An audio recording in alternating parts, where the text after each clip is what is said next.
നിങ്ങളിപ്പോഴും വീട്ടിൽ പഴയ CFL അല്ലെങ്കിൽ ട്യൂബ് ലൈറ്റ്സ് ഉപയോഗിക്കുന്നവരാണോ? എങ്കിൽ നിങ്ങൾ അറിഞ്ഞോ അറിയാതെയോ വിഷം കഴിക്കുന്നുണ്ടാവും. ഇതൊരു പേടിപ്പിക്കലല്ല, ഇതൊരു സീരിയസ് ഹെൽത്ത് വാർണിംഗ് ആണ്. നമ്മളീ പലരും ചെയ്യുന്ന ഒരു കാര്യമാണ് പഴയ ട്യൂബ് ലൈറ്റുകളോ അല്ലെങ്കിൽ CFLs ഒക്കെ ഫ്യൂസ് ആയി കഴിഞ്ഞാൽ അത് നമ്മൾ വേസ്റ്റ് ബിന്നിലോ അല്ലെങ്കിൽ എവിടെയെങ്കിലും കുത്തിച്ചാരി വയ്ക്കോ പറമ്പിലേക്ക് എടുത്തിടുകയോ അങ്ങനെയുള്ള പല കാര്യങ്ങളും നമ്മൾ ചെയ്യാറുണ്ട്. അത് പൊട്ടും നമ്മളത് മറക്കും. ഗ്ലാസിൻ്റെ ഉള്ളിൽ ഒരു ഒളിച്ചിരിക്കുന്ന ഒരു സൈലന്റ് കില്ലർ ഉണ്ട് എന്ന് നമുക്ക് പലർക്കും അറിയും.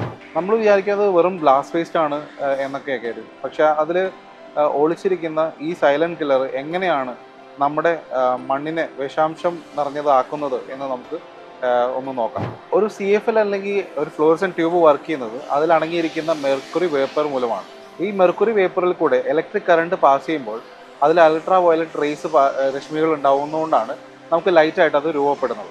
ഒരു CFL 4 തൊട്ട് 5 മില്ലിഗ്രാം വരെയുള്ള മെർക്കുറി കണ്ടന്റാണ് അടങ്ങിയിരിക്കുന്നത്. ഈ മെർക്കുറി നമ്മൾ എവിടെയെങ്കിലും കുത്തിച്ചാരി വെക്കുമ്പോഴൊക്കെ മണ്ണിൽ ആയിട്ട് കലരുകയും മഴ പെയ്യുമ്പോൾ നമ്മുടെ കിണറിലേക്കും മറ്റ് നദികളിലേക്കും ഇത് ഒഴുകി പോകാനുള്ള ചാൻസുകൾ കൂടുതലാണ്.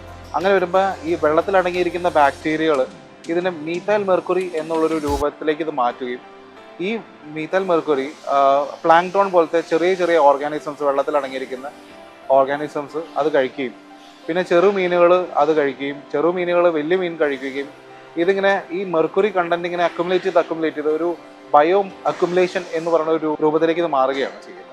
അപ്പോൾ മെർക്കുറി കണ്ടന്റ് ഈ വലിയ മീനിലേക്ക് എത്തുമ്പോഴത്തേക്കും ഒത്തിരി മടങ്ങ് കൂടുതലുള്ള ഒരു കണ്ടന്റായിട്ട് മാറുകയും ചെയ്യും. ഇതുമൂലം നമ്മൾ കറി വയ്ക്കുകയോ മീൻ കറി വെച്ച് കഴിക്കുകയോ ഒക്കെ ചെയ്യുമ്പോൾ ഈ മെർക്കുറി നമ്മുടെ ശരീരത്തിലേക്ക് കിടക്കുകയും ന്യൂറോടോക്സിൻ എന്നുള്ള രൂപത്തിലേക്ക് മാറുന്നതുകൊണ്ട് തന്നെ നമ്മുടെ ന്യൂറൽ സിസ്റ്റത്തെയും നമ്മുടെ ബ്രെയിനെയും ഇത് നല്ല രീതിയിൽ ബാധിക്കുകയും ചെയ്യും.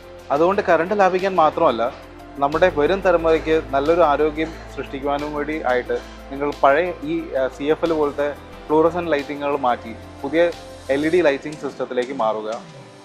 കൂടാതെ നിങ്ങൾക്ക് സേഫ് ഡിസ്പോസലിനെ കുറിച്ച് കൂടുതൽ വിവരങ്ങൾ അറിയാനായിട്ട് താഴെയുള്ള നമ്പറിൽ ബന്ധപ്പെടുക.